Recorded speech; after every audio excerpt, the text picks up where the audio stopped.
दोस्तों, आपने बहुत से मशहूर सियासी लीडर्स, पॉलिटिशियंस, एक्टर्स और साइंटिस्ट के बारे में सुना होगा, लेकिन क्या आपने कभी किंग ऑफ कोकेन के बारे में सुना है? जी हाँ, हिस्ट्री में एक ऐसा शख्स भी गुजरा है जिसे दुनिया किंग ऑफ कोकेन के नाम से याद करती है। इस शख्स का नाम है पैब्लो एस्कोबार। आज की इस वीडियो में हम बात करेंगे कौन है ये पैब्लो एस्कोबार और कैसे ये दुनिया का अमीर तरीन क्रिमिनल बना, क्यों इसे लोग किंग ऑफ कोकेन कहते हैं, क्यों यूएस और कोलंबियन गवर्नमेंट के लिए ये खतरा था और इसके बावजूद क्यों लोग इसे पसंद करते थे। आज की इस वीडियो की तरफ बढ़ने से पहले मेरी आप सबसे रिक्वेस्ट है, काइंडली मेरे चैनल को लाइक, सब्सक्राइब एंड शेयर करें।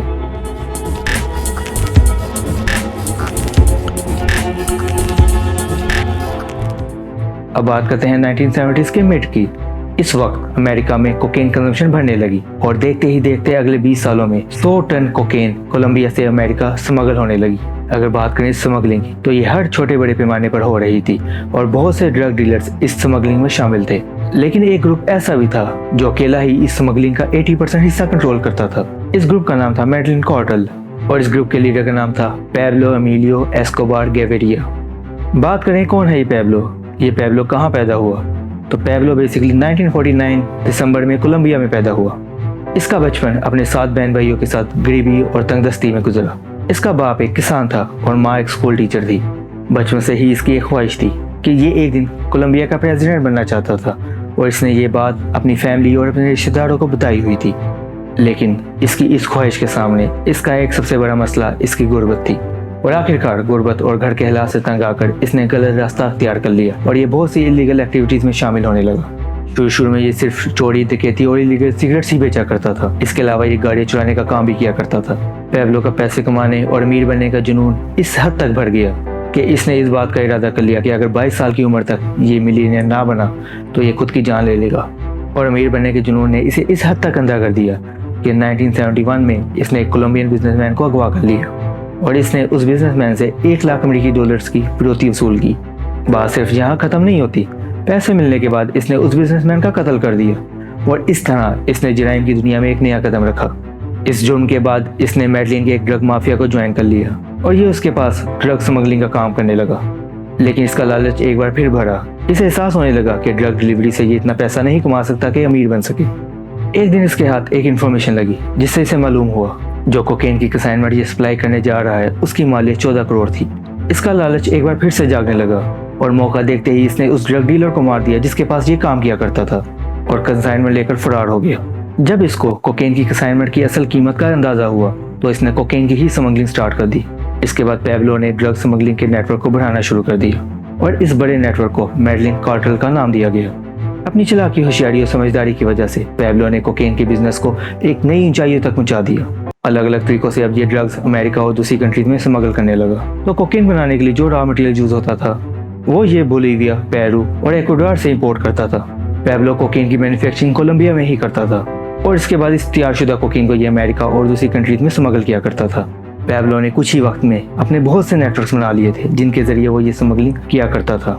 बात करें अमेरिकन गवर्नमेंट की, तो पैब्लो अमेरिकन गवर्नमेंट के लिए एक बड़ा मसला बन चुका था। ये अमेरिकन ड्रग मार्केट में इस हद तक पेनिट्रेट कर चुका था कि हर 5 में से 4 अफराद इसकी ही स्मगल की हुई ड्रग्स इस्तेमाल करते थे और ये अकेला ही अमेरिकन ड्रग मार्केट का 80% हिस्सा कंट्रोल करता था। 1976 में एक स्मगलिंग के दौरान पैब्लो को अरेस्ट कर लिया गया, लेकिन ये अरेस्ट इसके लिए कोई नई बात नहीं थी।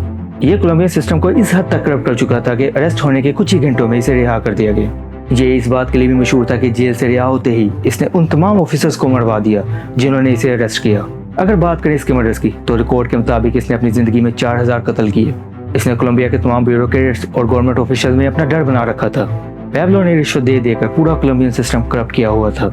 इसका दबदबा इतना था कि जो भी इसके खिलाफ आवाज उठाता ये उसको मरवा देता। पैब्लो कोलंबिया के अवाम में बहुत ही मकबूल था और कोलंबिया के लोग इसके लिए अपनी जान भी दे सकते थे। इसकी एक वजह यह भी थी कि पैब्लो स्मगलिंग से जो भी पैसा कमाता था इसका ज्यादातर हिस्सा कोलंबिया के अवाम में बांट दिया करता था। इसे चैरिटी का बहुत ही शौक था। शायद यही वजह थी कि ये कामयाबी की उन ऊंचाइयों तक पहुंच चुका था कि लोग अब इसे किंग ऑफ कोकेन के नाम से जाने लगे। इस वीडियो के स्टार्ट में मैंने आपसे पैब्लो की ख्वाहिश का जिक्र किया था जिसमें वो कोलंबिया का प्रेसिडेंट बनना चाहता था। इस ख्वाहिश को पूरा करने के लिए इसने लोगों में अपनी मकबूलियत बनाई और चैरिटी भी इस ख्वाहिश को पूरा करने का एक जरिया था और आखिरकार 1982 में कोलंबियन पार्लियामेंट के लोअर हाउस का मेंबर बन गया। लेकिन यहाँ इसे पहले दिन से ही मुखालफत का सामना करना पड़ा। कोई भी ये नहीं चाहता था कि पैब्लो पॉलिटिक्स में आए। कोलंबियन मिनिस्टर ऑफ जस्टिस ने पैब्लो को पॉलिटिक्स से निकालने की हर मुमकिन कोशिश की, लेकिन पैब्लो अपनी इस बेइज्जती को ना भूल सका और पॉलिटिक्स छोड़ने के 3 महीने के अंदर ही इसने मिनिस्टर ऑफ जस्टिस को मरवा दिया। अमेरिका में बढ़ते हुए जुराइम को रोकने के लिए एक तहरीक चलाई गई, जिसमें यूएस और कोलंबियन गवर्नमेंट ने ये डिसाइड किया कि कोलंबिया में मौजूद जितने भी ड्रग डीलर्स हैं उन तमाम को अमेरिका के हवाले कर दिया जाएगा। इस तहरीक के चलते ही पैब्लो ने कोलंबिया को छोड़ दिया और पनामा में जाकर छुप गया। पैब्लो इस बात से बाखबर था कि अब तक उसने जितने भी जुराइम्स किए हैं एक ना एक दिन इन फोर्सेस के हाथ वो लग जाएगा, इसलिए इसने पहले ही इन सबसे बचने के लिए रास्ते तलाश करना शुरू कर दिए। यही बात थी कि एक दफ़ा इसने कोलंबियन गवर्नमेंट को ऑफर दी कि अगर कोलंबियन गवर्नमेंट इसको माफ़ कर दे या इसके सारे केसेस को ख़त्म कर दे तो ये कोलंबिया का पूरा कर्जा उतार देगा, लेकिन कोलंबियन गवर्नमेंट ने इसकी इस बात को मानने से इनकार कर दिया। पैब्लो जैसे जैसे ताकतवर होता गया इस पर हाथ डालना उतना ही मुश्किल होता गया, लेकिन 1990s के स्टार्ट होते ही कोलंबियन गवर्नमेंट पर अमेरिकन गवर्नमेंट का दबाव बढ़ने लगा कि पैब्लो को अमेरिका के हवाले किया जाए। आखिर में जब पैब्लो को कोई रास्ता नजर न आया तो इसने खुद ही सरेंडर करने का इरादा कर लिया, लेकिन इसने अरेस्ट होने से पहले एक शर्त रखी कि इसको कैद इसकी ही बनाई हुई जेल में किया जाए। पैब्लो की इस शर्त को मान लिया गया और पैब्लो ने अपने लिए ला कैथल नाम की एक जेल बनाई। ये जेल किसी 5 स्टार होटल से कम नहीं थी, जिसमें दुनिया की तमाम सहूलतें मौजूद थी और इसकी शर्त के मुताबिक इसे इसी जेल में ही कैद किया गया। लेकिन जेल में रहने के बावजूद पैब्लो अपनी हरकतों से बाज ना आया और इसने जेल से ही पूरे नेटवर्क को चलाना शुरू कर दिया और गवर्नमेंट की नाक के नीचे नीचे इसने पूरे ड्रग एम्पायर को कंट्रोल करना शुरू कर दिया।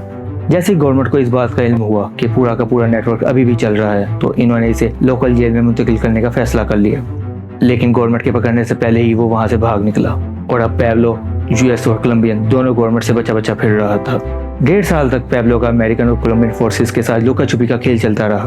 पैब्लो को ढूंढने के लिए एक टीम तश्कील दी गई जिसका नाम रखा गया सर्च ब्लॉक और आखिरकार अनथक मेहनत के बाद इस सर्च टीम ने 1993 में पैब्लो की लोकेशन को ट्रेस कर लिया और 2 दिसंबर 1993 को पैब्लो की लोकेशन पर रेड हुई। इस सर्च टीम का सिर्फ और सिर्फ एक ही मोटो था, find Pablo and kill him. Pablo ने जब अपनी मौत को सामने आते देखा तो इसने एक दफ़ा फिर से भागने की कोशिश की, लेकिन तकदीर ने इस दफ़ा इसका साथ ना दिया। आखिरकार पैब्लो को इसके जुर्म की सज़ा मिली। एक शख्स जिसने 4000 से ज़्यादा कत्ल किए, लोगों में अपना खौफ व हिरास पैदा किया, आधी से ज़्यादा अमेरिकन आबादी को नशे की लत लगा दी, लेकिन आखिर में खुद भी अपनी ज़िंदगी से हाथ धो बैठा। पैब्लो के बाद बहुत से ड्रग लॉर्ड्स आए, लेकिन कोई भी पैब्लो की बराबरी ना कर सका। वीडियो एंड करने से पहले मैं आपको पैब्लो एस्कोबार के कुछ फैक्ट्स बताना चाहूँगा। खबरों के मुताबिक पैब्लो एस्कोबार ने स्मगलिंग करके जो पैसा कमाया उसकी मालियत तकरीबन $30 बिलियन थी। एक और फैक्ट ये भी है कि फोर्ब्स ने 1989 में पैब्लो को दुनिया की 10 अमीर तरीन शख्सियात में शामिल किया था।